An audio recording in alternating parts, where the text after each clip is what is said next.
Hi, this is Phoenix Genesis for PhoenixGenesis.com and our two YouTube channels, Phoenix Genesis and Frag Camp. We're playing Minecraft on PlayStation 4, my Phoenix Genesis Survival World with the Natural Texture Pack.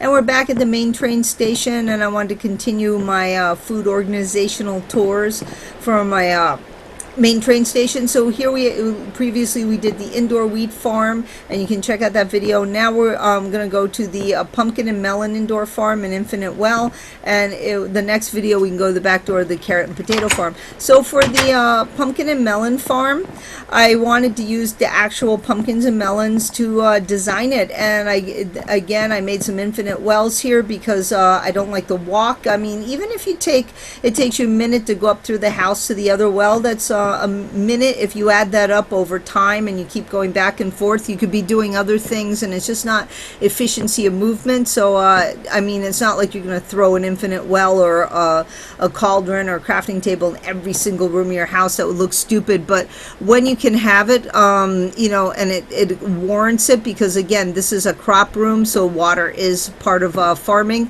Go ahead and build another one, especially in a massive house like this, which, by the way, when I'm done showing you all the rooms, you will realize it is massive, and you should already see it's pretty big, and I have maybe halfway to go with everything I want to show you. So anyway, I just use these jack-o'-lanterns, and this is a regular pumpkin. So when you put a torch in the pumpkin, it will light up as a jack-o'-lantern. Otherwise you'll get the black face, at least in the natural texture pack. It varies from texture pack to texture pack. So I tried to make this my fruit and vegetable rooms, and then my next room is my kind of meat and potatoes room. So I just made the same setup, kind of like the way they do it in the MC Village, with the water and melons on one side, pumpkins on the other side. Remember, with pumpkins and melons, you have to give it 2 block space, because the seed needs to grow where you plant it. This is going to be the seed, and that's where it's going to sprout over on the other side. So just keep that in mind. You could design so they're farther apart. I like it where they're close together like this. It's just a aesthetic. It doesn't really matter. So here, what I try to do is, if I have a specialty item from that item, I try to put that underneath. So the carrot will go on top, the golden carrot will go on the bottom, and you use the golden carrots to make those night vision formulas slash potions, which I love. I did a video on how to make one of those, and also I showed it in action on the overworld in the nether.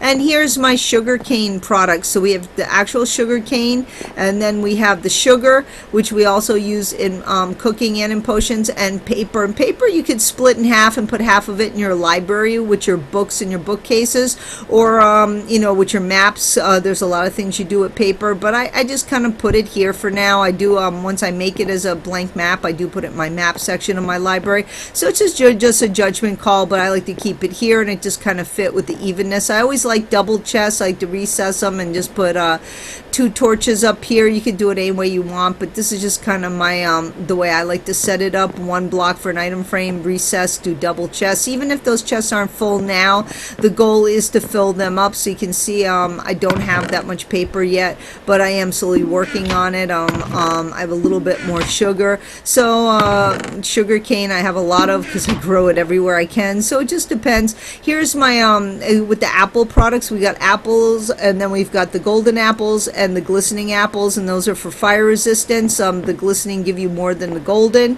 and what I try to do is put the more powerful one farther away, so it starts with no power, then power 1, power 2. That's just my setup. Now over here with the pumpkins and melons, I try to put the pumpkin on top, the seeds on the bottom, the pumpkin seeds. Same thing with melon seeds. We group the pumpkin products together. So here's pumpkin pie, and here's the jack-o'-lantern. The melon, we got the melon seeds, and then we've got the melon slice, and then we've got the glistening melon. And they're very similar, but if you look at the item frames, the glistening's a little bit more yellowish, and it's facing in the opposite direction. So it's facing east, and the regular one's facing west. So anyway, that's how I organize that. And glistening melons are also something you use in potions. They're very important, so it's good to have those. And then again, I label the room: enter here for indoor carrot farm by Phoenix Genesis, enter here for indoor potato farm. So we'll look at those two in the next video. Once again, this is Phoenix Genesis signing out. Please like and subscribe. It motivates me to keep building.